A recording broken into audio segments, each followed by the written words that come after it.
गौरी पुत्र गणेश भगवान जी की जय। बोलिए श्री लक्ष्मी नारायण भगवान जी की जय। जय श्री कृष्णा, राधे राधे। भगवान श्री लक्ष्मी नारायण जी की कृपा आप पर और आपके परिवार पर सदा सर्वदा बनी रहे। हिंदू धर्म में एकादशी तिथि का बड़ा ही विशेष महत्व माना जाता है। आषाढ़ मास के शुक्ल पक्ष की एकादशी को देवशयनी एकादशी के नाम से जाना जाता है। कुछ स्थानों पर इस एकादशी को पद्मनाभा एकादशी और हरिशयनी एकादशी के नाम से भी जाना जाता है। देवशयनी एकादशी का व्रत रखने और इसकी कथा को सुनने से मनुष्यों की सभी मनोकामनाएं पूर्ण होती हैं और दुर्घटनाओं के योग टल जाते हैं। वर्ष 2024 में देवशयनी एकादशी का व्रत 17 जुलाई दिन बुधवार को रखा जाएगा। इसी दिन से भगवान श्री हरि विष्णु क्षीर सागर में शयन करने चले जाते हैं, जिसे योग निद्रा कहा जाता है। और फिर लगभग 4 माह के बाद देव उठानी एकादशी के दिन भगवान योग निद्रा से जागते हैं। इन्हीं 4 माह के अंतराल को ही चातुर्मास कहा जाता है। पुराणों के अनुसार ये भी कहा जाता है कि इन 4 मास में भगवान विष्णु राजा बलि के यहाँ निवास करते हैं। तो आज मैं आपको सुना रहा हूँ देवशयनी एकादशी की बड़ी ही दुर्लभ कथा। इस कथा को सुनने के बाद आप जानेंगे कि किस मंत्र को बोलकर भगवान को शयन कराया जाता है, तथा काशी के पंचांग के अनुसार ये भी जानेंगे कि एकादशी तिथि कब से कब तक है और अगले दिन व्रत का पारण कितने बजे करना शुभ होगा। तो आप लोग वीडियो को पूरा अवश्य देखिएगा। आइए अब देवशयनी एकादशी की व्रत कथा को सुनते हैं। एक बार अर्जुन ने कहा, हे श्री कृष्ण जी, आषाढ़ माह के शुक्ल पक्ष की एकादशी का क्या व्रत है? उस दिन किस देवता का पूजन होता है? उसका क्या विधान है? कृपा कर ये सब विस्तार पूर्वक बताइए। भगवान श्री कृष्ण जी ने कहा, हे धनुर्धर, एक बार नारद जी ने ब्रह्मा जी से यही प्रश्न पूछा था। तब ब्रह्मा जी ने कहा कि नारद, तुमने कलयुग में प्राणी मात्र के उद्धार के लिए सबसे श्रेष्ठ प्रश्न पूछा है, क्योंकि एकादशी का व्रत सब व्रतों में उत्तम होता है। इसके व्रत से सभी पाप नष्ट हो जाते हैं। इस एकादशी का नाम देवशयनी एकादशी है। यह व्रत करने से भगवान विष्णु प्रसन्न होते हैं। इस संबंध में मैं तुम्हें एक पौराणिक कथा सुनाता हूँ, उसका ध्यान पूर्वक श्रवण करो। देवशयनी एकादशी की कथा के माध्यम से भगवान श्री कृष्ण जी ने हमें ये बताने का प्रयास किया है कि अपने कष्टों से मुक्ति पाने के लिए किसी दूसरे का बुरा नहीं करना चाहिए। अपनी शक्ति से और भगवान पर पूरी श्रद्धा और आस्था रखकर संतों के कथन अनुसार सत्कर्म करने से बड़े बड़े कष्टों से सहज ही मुक्ति मिल जाती है। मानधाता नाम का एक सूर्यवंशी राजा था। वह सत्यवादी, महान तपस्वी और चक्रवर्ती था। वह अपनी प्रजा का पालन संतान की तरह करता था। उसकी सारी प्रजा धन धान्य से परिपूर्ण थी और सुखपूर्वक जीवन यापन कर रही थी। उसके राज्य में कभी अकाल नहीं पड़ता था, कभी किसी प्रकार की प्राकृतिक आपदा नहीं आती थी। परंतु ना जाने उससे देव क्यों रुष्ट हो गए। ना मालूम राजा से क्या भूल हो गई कि एक बार उसके राज्य में जबरदस्त अकाल पड़ गया और प्रजा अन्न की कमी के कारण अत्यंत दुखी रहने लगी। राज्य में यज्ञ होने बंद हो गए। अकाल से पीड़ित प्रजा एक दिन दुखी होकर राजा के पास जाकर प्रार्थना करने लगी, हे राजन, समस्त संसार की सृष्टि का मुख्य आधार वर्षा है। इसी वर्षा के अभाव से राज्य में अकाल पड़ गया है और अकाल से प्रजा मर रही है। हे भूपति, आप कोई ऐसा जतन कीजिए जिससे हम लोगों का कष्ट दूर हो सके। यदि जल्द ही अकाल से मुक्ति ना मिली तो विवश होकर प्रजा को किसी दूसरे राज्य में शरण लेनी पड़ेगी। प्रजाजनों की बात सुन राजा ने कहा, आप लोग सत्य कह रहे हैं। वर्षा न होने से आप लोग बहुत दुखी हैं। राजा के पापों के कारण ही प्रजा को कष्ट भोगना पड़ता है। मैं बहुत सोच विचार कर रहा हूँ, फिर भी मुझे अपना कोई दोष दिखलाई नहीं दे रहा है। आप लोगों के कष्ट को दूर करने के लिए मैं बहुत उपाय कर रहा हूँ, परंतु आप चिंतित ना हो, मैं इसका कोई ना कोई उपाय अवश्य ही करूँगा। राजा के वचनों को सुन प्रजाजन चले गए। राजा मानधाता भगवान की पूजा कर कुछ विशिष्ट व्यक्तियों का साथ लेकर वन को चल दिया।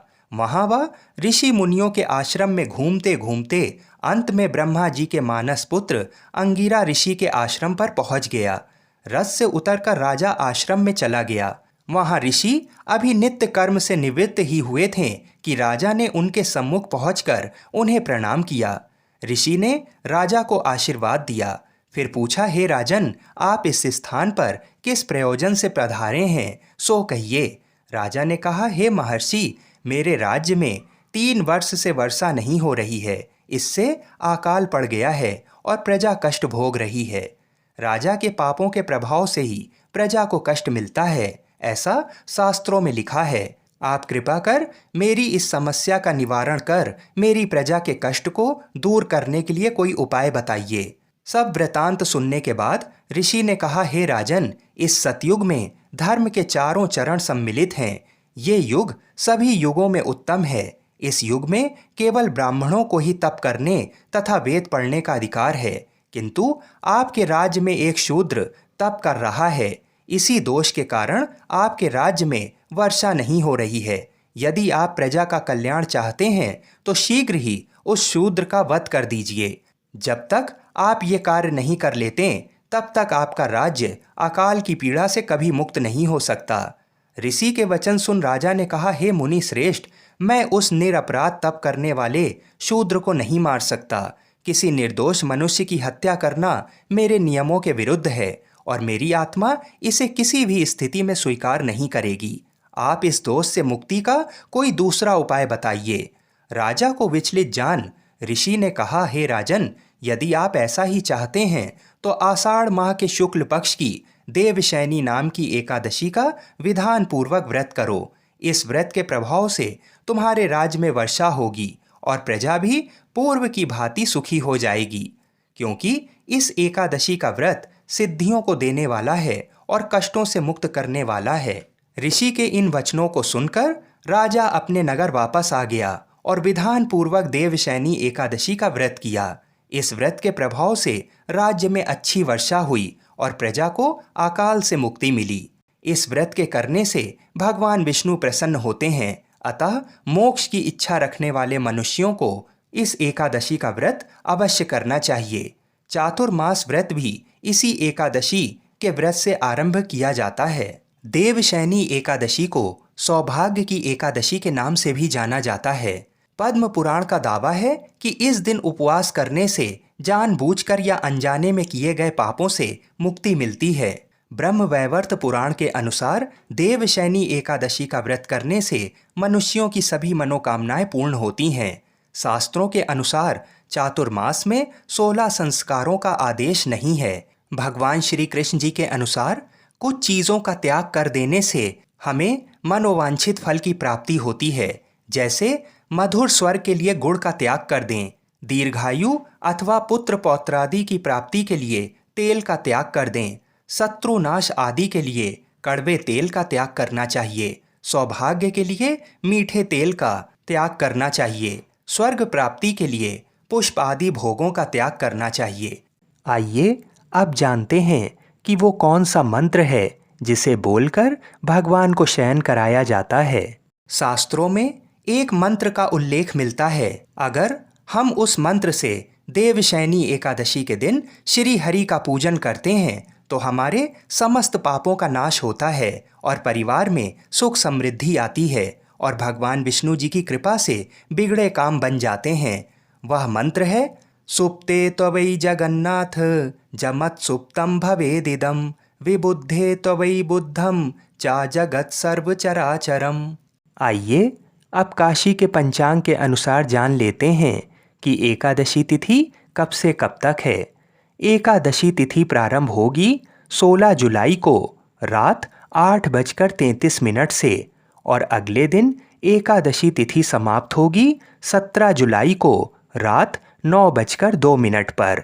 तो सूर्योदय के समय एकादशी तिथि 17 जुलाई को होने के कारण देवशैनी एकादशी का व्रत 17 जुलाई को ही रखना शास्त्र अनुसार सर्वोत्तम रहेगा। अगले दिन 18 जुलाई दिन गुरुवार को व्रत का पारण किया जाएगा और व्रत खोलने का शुभ समय होगा सुबह 5:18 से लेकर सुबह 8:01 के मध्य में। तो जब भी हम एकादशी का व्रत शुभ समय में खोलते हैं तभी हमें एकादशी के व्रत का पूर्ण फल प्राप्त होता है।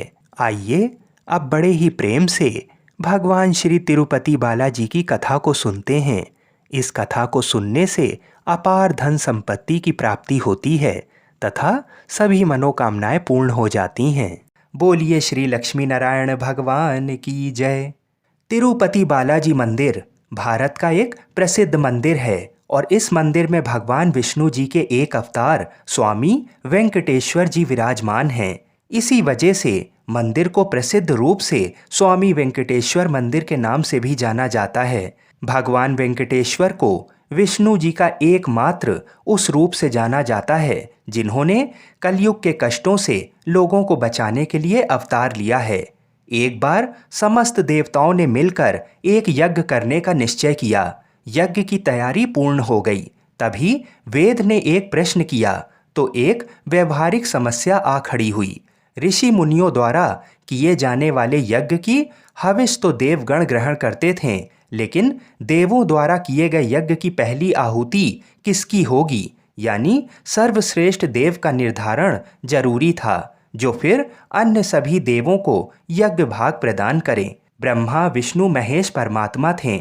इनमें से श्रेष्ठ कौन है, इसका निर्णय आखिर हो तो कैसे। भृगु जी ने इसका दायित्व संभाला। वह देवों की परीक्षा लेने चले। ऋषियों से विदा लेकर वह सर्वप्रथम अपने पिता ब्रह्मदेव के पास पहुँचे। ब्रह्मा जी की परीक्षा लेने के लिए भृगु ने उन्हें प्रणाम नहीं किया। इससे ब्रह्मा जी अत्यंत कुपित हुए और उन्हें शिष्टता सिखाने का प्रयत्न किया। भृगु को गर्व था कि वह तो परीक्षक हैं, परीक्षा लेने आए हैं, पिता पुत्र का आज क्या रिश्ता। भृगु ने ब्रह्मदेव से अशिष्टता कर दी। ब्रह्मा जी का क्रोध बढ़ गया और अपने कमंडल लेकर पुत्र को मारने भागे। भृगु किसी तरह वहां से जान बचाकर भाग चले आए। इसके बाद वह शिव जी के लोक कैलाश गए। भृगु ने फिर से धृष्टता की। बिना कोई सूचना का शिष्टाचार दिखाए या शिवगणों से आज्ञा लिए सीधे वहां पहुंच गए जहां शिव जी माता पार्वती के साथ विश्राम कर रहे थे। आए तो आए, साथ ही अशिष्टता का आचरण भी किया। शिव जी शांत रहें, पर भृगु ना समझें। शिव जी को क्रोध आया तो उन्होंने अपना त्रिशूल उठाया। भृगु वहां से भी भागे। अंत में वह भगवान विष्णु के पास क्षीर सागर पहुंचे। श्री हरि शेष सैया पर लेटे निद्रा में थे और देवी लक्ष्मी उनके चरण दबा रही थीं। महर्षि भृगु 2 स्थानों से अपमानित करके भगाए गए थे। उनका मन बहुत दुखी था। विष्णु जी को सोता देख उन्हें न जाने क्या हो गया और उन्होंने विष्णु जी को जगाने के लिए उनकी छाती पर एक लात जमा दी। विष्णु जी जाग उठे और भृगु से बोले, मेरी छाती वज्र के समान कठोर है, आपका शरीर तप के कारण दुर्बल, कहीं आपके पैर में चोट तो नहीं आई। आपने मुझे सावधान करके कृपा की है। आपका चरण चिन्ह मेरे वक्ष पर सदा अंकित रहेगा। भृगु को बड़ा आश्चर्य हुआ। उन्होंने तो भगवान की परीक्षा लेने के लिए ये अपराध किया था, परंतु भगवान तो दंड देने के बदले मुस्कुरा रहे थे। उन्होंने निश्चय किया कि श्री हरि सी विनम्रता किसी में नहीं। वास्तव में विष्णु जी ही सबसे बड़े देवता हैं। भृगु जी ने लौटकर सभी ऋषियों को पूरी घटना सुनाई। सभी ने एक मत से ये निश्चय किया कि भगवान विष्णु को ही यज्ञ का प्रधान देवता समझकर मुख्य भाग दिया जाएगा। लक्ष्मी जी ने भृगु को अपने पति की छाती पर लात मारते देखा तो उन्हें बड़ा क्रोध आया, परंतु उन्हें इस बात पर क्षोभ भी था कि श्री हरि ने उद्दंड को दंड देने के स्थान पर उसके चरण पकड़ लिए और उल्टे क्षमा मांगने लगे। क्रोध से तमतमाई महालक्ष्मी को लगा कि वह जिस पति को संसार का सबसे शक्तिशाली समझती हैं वह तो निर्बल है। ये धर्म की रक्षा करने के लिए अधर्मियों एवं दुष्टों का नाश कैसे करते होंगे। महालक्ष्मी ग्लानि से भर गईं और मन श्री हरि से उचट गया। उन्होंने श्री हरि और बैकुंठ लोग दोनों के त्याग का निश्चय कर लिया। स्त्री का स्वाभिमान उसके स्वामी के साथ बंधा होता है। उनके समक्ष कोई स्वामी पर प्रहार कर गया और स्वामी ने प्रतिकार भी ना किया, ये बात मन में कौंधती रही। यह स्थान वास के योग्य नहीं, पर त्याग कैसे करें? श्री हरि से ओझल होकर रहना कैसे होगा? वह उचित समय की प्रतीक्षा करने लगीं। श्री हरि ने हिरण्याक्ष के कोप से मुक्ति दिलाने के लिए वराह अवतार लिया और दुष्टों का संहार करने लगे। महालक्ष्मी के लिए यह समय उचित लगा। उन्होंने वैकुंठ का त्याग कर दिया और पृथ्वी पर एक वन में तपस्या करने लगीं। श्री हरि और वैकुंठ का त्याग कर महालक्ष्मी पृथ्वी पर एक वन में तपस्या करने लगीं। तप करते करते उन्होंने अपना शरीर छोड़ दिया। विष्णु जी वराह अवतार का अपना कार्य पूर्ण कर वैकुंठ लौटें तो महालक्ष्मी नहीं मिलीं। वह उन्हें खोजने लगे।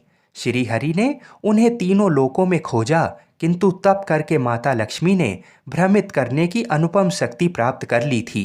उसी शक्ति से उन्होंने श्री हरि को भ्रमित रखा। आखिर श्री हरि को पता लग ही गया, लेकिन तब तक वह शरीर छोड़ चुकी थीं।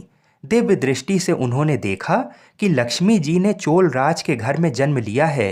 श्री हरि ने सोचा कि उनकी पत्नी ने उनका त्याग सामर्थ्यहीन समझने के भ्रम में किया है, इसलिए वह उन्हें पुनः प्राप्त करने के लिए अलौकिक शक्तियों का प्रयोग नहीं करेंगे। महालक्ष्मी ने मानव रूप धरा है, तो अपनी प्रिय पत्नी को प्राप्त करने के लिए वह भी साधारण मानवों के समान व्यवहार करेंगे और महालक्ष्मी जी का हृदय और विश्वास जीतेंगे। भगवान ने श्रीनिवास का रूप धरा और पृथ्वी लोक पर चोल नरेश के राज में निवास करते हुए महालक्ष्मी से मिलन के लिए उचित अवसर की प्रतीक्षा करने लगे।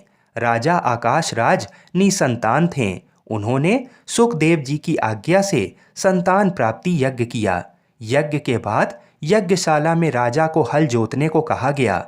राजा ने हल जोता तो हल का फल किसी वस्तु से टकराया।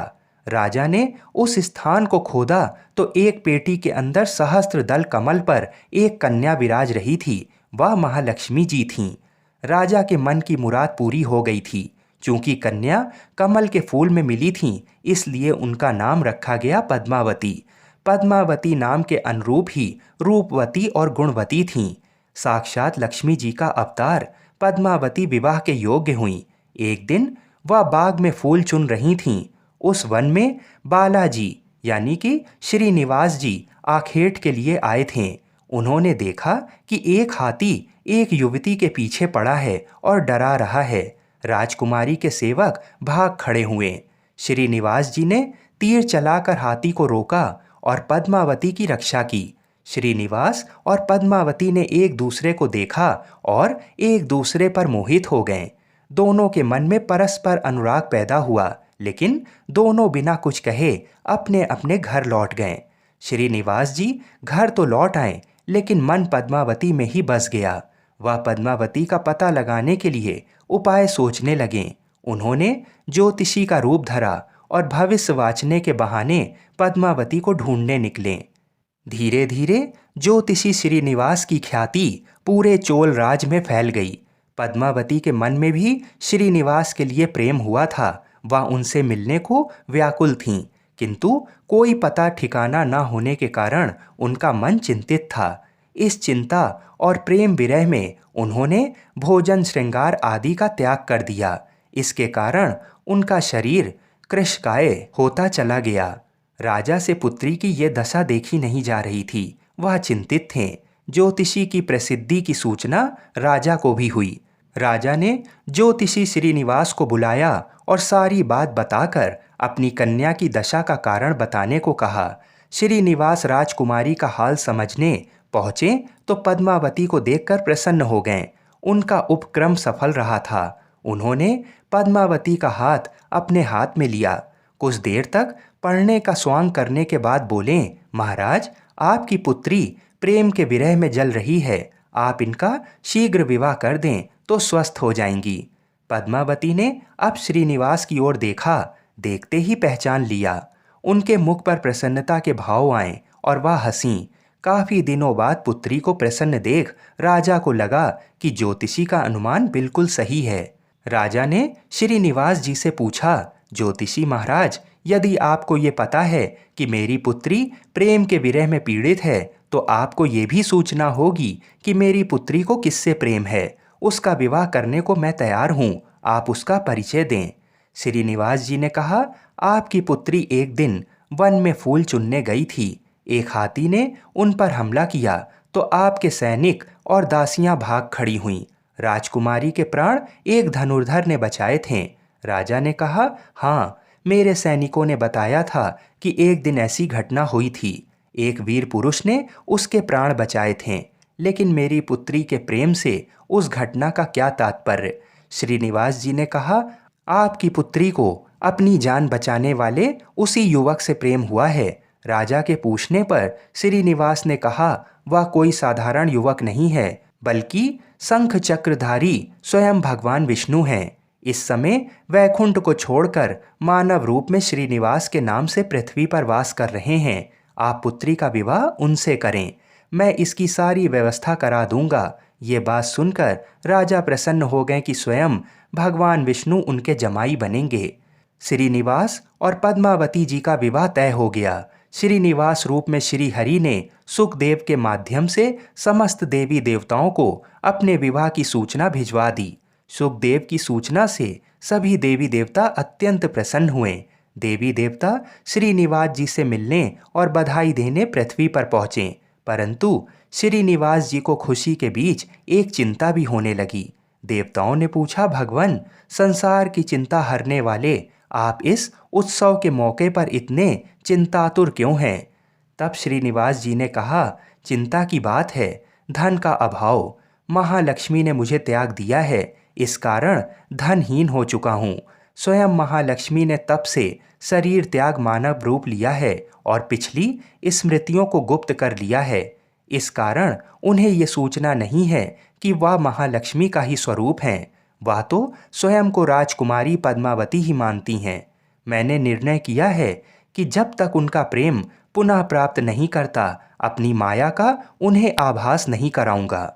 इस कारण मैं एक साधारण मनुष्य का जीवन व्यतीत कर रहा हूँ। राजा की पुत्री से शादी करने और घर बसाने के लिए धन, वैभव और ऐश्वर्य की जरूरत है, वह मैं कहाँ से लाऊं। स्वयं नारायण को धन की कमी सताने लगी। मानव रूप में आए प्रभु को भी विवाह के लिए धन की आवश्यकता हुई। यही तो ईश्वर की लीला है। जिस रूप में रहते हैं उस योनि के जीवों के सभी कष्ट सहते हैं। श्री हरि विवाह के लिए धन का प्रबंध कैसे हो, इस बात से चिंतित हैं। देवताओं ने जब ये सुना तो उन्हें आश्चर्य हुआ। देवताओं ने कहा, कुबेर आवश्यकता के बराबर धन की व्यवस्था कर देंगे। देवताओं ने कुबेर का आवाहन किया तो कुबेर जी प्रकट हुए।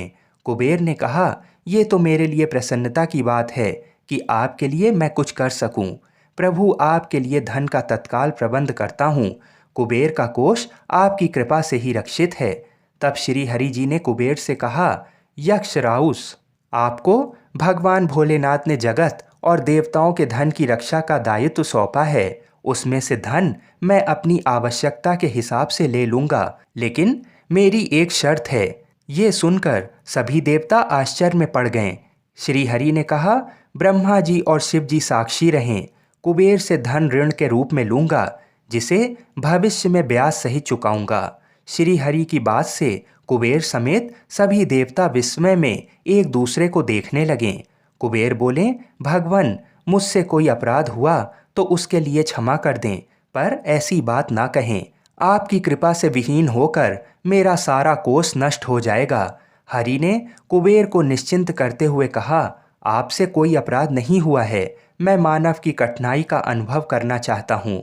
मानव रूप में उन कठिनाइयों का सामना करूँगा जो मानव को आती हैं। धन की कमी और ऋण का बोझ सबसे बड़ा है। कुबेर ने कहा, प्रभु, यदि आप मानव की तरह ऋण पर धन लेने की बात कर रहे हैं तो फिर आपको मानव की तरह ये भी बताना होगा कि ऋण चुकाएंगे कैसे।